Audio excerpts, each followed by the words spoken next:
بسم اللہ الرحمن الرحیم. السلام علیکم. محمد ناصر یوسف حاضر ہیں ایپیسوڈ 89 سیزن 2 ارطغرل الغازی کے شارٹ ریویو کے ساتھ. نیان کے ٹھکانے پر حملے کرنے کے لیے فوج کو 3 حصوں میں تقسیم کر دیا جاتا ہے. ایک ارطغرل گروپ، ایک سندرتگن گروپ اور ایک توتکن گروپ. توتکن گروپ کے سامنے کچھ منگول سپاہی آتے ہیں، وہ ان کا مقابلہ کرتے ہیں اور ساروں کو مار دیتے ہیں. اس کے بعد سندرتگن گروپ کا ایک گروہ سے مقابلہ ہوتا ہے اور وہ ساروں منگولوں کو مار دیتے ہیں. اسی طرح ارطغرل کا مقابلہ بھی منگول سپاہیوں کے ساتھ ہوتا ہے. بہت زیادہ ہوتے ہیں لیکن ارطغرل ان کو بھی مار دیتے ہیں. اسی طرح پے در پہ ان پر حملے ہو رہے ہوتے ہیں کیونکہ نیان فوج اپنی پھیلائی ہوتی ہے، لیکن وہ سب کو مار رہے ہوتے ہیں. ایک جگہ توتکن پر حملہ ہوتا ہے تو وہ ان کو مار رہے ہوتے ہیں کہ 2-3 انہوں نے نشانہ باز جن کو تیر دیے ہوتے ہیں وہ وہاں سے مار رہے ہوتے ہیں. وہ قبیلے کے کچھ سپاہیوں کو شہید کر دیتے ہیں. اتنے پیچھے سے ارطغرل آتے ہیں، ان کو بھی مار دیتے ہیں. اسی طرح سب منگول مارے جاتے ہیں اور وہ نیان کے ٹھکانے کی طرف جانا شروع کر دیتے ہیں. بواج گوکچی کے خیمے میں آتے ہیں اور اسے کہتے ہیں کہ توتکن اور ارطغرل بھائی کی لڑائی ہو گئی. میں نے ان کو چھڑانے کی بڑی کوشش کی لیکن وہ مجھ سے میں ان کو نہ چھڑا سکا. وہ بڑی پریشان ہو جاتی، پوچھتی کہ وہ کیوں لڑے. وہ کہتے ہیں کہ یہ تو مجھے نہیں پتا، جب میں نے دیکھا تھا وہ تو لڑ رہے تھے. وہ کہتی ہیں کہ اب وہ کہاں پہ ہے. وہ کہتے ہیں کہ جی وہ تو دورو خاتون کی قبر پہ گئے.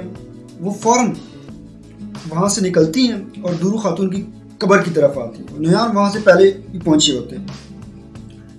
گوکچی وہاں پہ توتکن کو آوازیں دیتی ہیں. اتنے میں نیان سامنے آ جاتے ہیں. کہتے ہیں کہ آتشی لڑکی کی بیوی تم پہنچ گئی ہو. خیر مجھے تمہاری ضرورت نہیں، لیکن تمہیں لے جا کر میں اس سے توتکن حاصل کروں گا اور توتکن کو ماروں گا. وہ فوراً اپنا خنجر نکالتی ہے اور اس پر حملہ آور ہوتی ہے. نیان اپنے آپ کو بچا لیتا ہے لیکن گوکچی اس سے بھاگ جاتی ہے اور سپاہی اس کے پیچھے ہو جاتے ہیں. گندوگدو کے پاس ہیما خانم آتی ہیں اور کہتی ہیں کہ میں ارطغرل اور سندرتگن کے اختلاف سے بہت پریشان ہوں. وہ کہتے ہیں کہ آپ پریشان بالکل بھی نہ ہو، وہ دونوں جب واپس آئیں گے تو بالکل ٹھیک ہوں گے. ابھی ہمیں چہل قدمی کے لیے باہر جانا چاہیے اور میں تو کہتا ہوں کہ دورو خاتون اور قربت ماموں کی قبر پہ دعا کرنے کی چلتے ہیں. سلجان اور دندار کو بھی لے کے جاتے ہیں. تو اسی طرح سلجان، دندار، عبد الرحمن کو ساتھ لے کر وہ دونوں قبروں کی طرف روانہ ہو جاتے ہیں. راستے میں جاتے ہوئے دندار کو ایک ٹوپی نظر آ جاتی ہے جس پر خون لگا ہوتا ہے. دندار وہ ٹوپی اتارتے ہیں اور گندوگدو کو دکھاتے ہیں. گندوگدو عبد الرحمن کو کہتے ہیں کہ آپ ادھر ادھر کا جائزہ لیں. وہ جب ادھر ادھر کا جائزہ لیتے ہیں تو وہاں پہ 3 لاشیں ان کو ملتی ہیں جو کہ قبیلے کے مسافروں کی ہوتی ہیں. عبد الرحمن کہتے ہیں کہ ہمیں واپس جانا چاہیے، یہاں پہ حالات ٹھیک نہیں ہیں. ہیما خانم فوراً دندار کو کہتی ہیں کہ آپ قبیلے جائیں اور وہاں سے فوج لے کے آئیں اور سپاہی لے کے آئیں. واپس جاتا ہے قبیلے کی طرف. اتنے میں سلجان کو گوکچی کی آواز آتی ہے.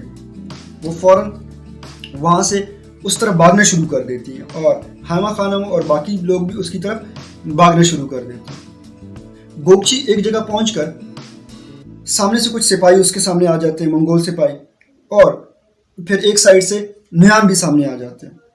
وہ دوبارہ نیان پہ حملہ کرتی ہیں لیکن اس بار نیان اس کو پکڑ لیتے ہیں اور اس کو مارتے ہیں جس سے وہ بے ہوش ہو جاتی ہے. پھر سپاہیوں کو کہتے ہیں کہ اس کو میرے گھوڑے کے اوپر ڈال دو. وہ گھوڑے کے اوپر ڈال دیتے ہیں. اتنے میں سلجان وہاں پہ پہنچ جاتی ہے. سلجان اس سے کہتی ہے کہ میری بہن کو چھوڑ دو. وہ کہتی ہیں کہ واہ سلجان خاتون، ہماری دوبارہ ملاقات ہوگی. اتنے میں عبد الرحمن، گندوگدو اور باقی سب بھی وہاں پہ پہنچ جاتے ہیں. ہیما خانم اس کو کہتی ہیں کہ تم عورتوں کا ہی مقابلہ کر سکتے ہو. پہلے تم سلجان کو لے کے گئے، اب تم گوکچی کو لے کے جا رہے ہو. تم عورتوں کے مقابلہ ہی کرتے رہو، مردوں کا تو مقابلہ کر ہی نہیں سکتے. وہ کہتے ہیں کہ تمہارے بیٹے میرے ٹھکانے پر ہوں گے اور یہاں پہ تم لوگ میرے سامنے کھڑے ہو اور آج میں کسی کو زندہ نہیں چھوڑوں گا. اتنے میں گندوگدو اور عبد الرحمن اس پر حملہ آور ہوتے ہیں اور ہیما خانم اور سلجان باقی 2 سپاہیوں کا مقابلہ کرتی ہیں. نیان ان دونوں کو زخمی کر دیتا ہے اور اپنی تلوار اٹھاتا ہے کہ میں تمہیں اب تمہارا جو بازو تمہیں بہت تنگ کر رہا ہے اس سے آزاد کرتا ہوں، اور اس کو مارنے والا ہوتا ہے. لیکن پیچھے سے دندار اپنے سپاہیوں کے ساتھ آ جاتے ہیں اور وہیں سے تیر مارتے ہیں دور سے، جو کہ نیان کو لگتا ہے اور سپاہی کو لگتا ہے. سپاہی تو وہیں پہ مر جاتے ہیں. نیان کو لگتا ہے. نیان وہاں سے فوراً بھاگ جاتے ہیں اپنے گھوڑے پر. دندار وہاں پہ پہنچتے ہیں تو ہیما خانم ان کو کہتی ہیں کہ ہم بالکل ٹھیک ہے، آپ نیان کے پیچھے جائیں. وہ نیان کے پیچھے جاتے ہیں تو نیان یہاں پہ بڑی گیم کھیلتا ہے. وہ خالی گھوڑا ایک جگہ چھوڑ کے وہاں سے دوسری جگہ چھپ جاتا ہے. دندار آتا ہے تو خالی گھوڑے کے پیچھے چلا جاتا ہے اور نیان پیچھے سے چھپ کے آرام سے وہاں سے نکل جاتا ہے. ارطغرل اور باقی سپاہی نیان کے ٹھکانے پر پہنچتے ہیں تو پہلے ایک نوکیلی چیز آتی ہے جس پہ آگ بھی لگی ہوتی ہے، لیکن وہ بال بال بچ جاتے ہیں۔ اس کے بعد ارطغرل سب کو کہتے ہیں کہ محتاط رہیں، یہاں پہ اور بھی ایسی چیزیں آئیں گی۔ وہ اندر جاتے ہیں تو ان کو اندازہ ہو جاتا ہے یہاں پہ کوئی ہے نہیں۔ دھاوان کہتے ہیں کہ بھائی یہ دیکھیں، وہاں پہ دیکھتے ہیں تو گوگچی کا وہ سوٹ ہوتا ہے جو کہ بواد چھڑا کے لایا ہوتا ہے۔ توتکن اس کو دیکھتا ہے تو حیران رہ جاتا ہے۔ وہاں پہ انہوں نے ایک خط بھی رکھا ہوتا ہے۔ سندرتکن وہ خط پڑھتے ہیں جس میں نیان نے لکھا ہوتا ہے کہ آتشی لڑکی جب تم یہاں پہ آؤ گے تو تمہاری بیوی میرے ہاتھوں میں ہوگی، اس کو چھڑانے کے لیے میرے پاس آنا۔ وہ فوراً غصے میں وہاں سے باہر نکلتا ہے۔ ارطغرل اس کو روکنے کی کوشش کرتے ہیں لیکن وہ رکتا نہیں ہے۔ اس کے بعد ارطغرل بھی اور باقی سپاہی بھی باہر نکلتے ہیں۔ ارطغرل دوبارہ اس کو باہر روکنے کی کوشش کرتے ہیں کہ تمہیں اکیلے نہیں جانا چاہیے، لیکن وہ کسی کی بات نہیں سنتا اور وہاں سے نکل آتے ہیں۔ اسی پر قصے کا اختتام ہوتا ہے۔ والسلام۔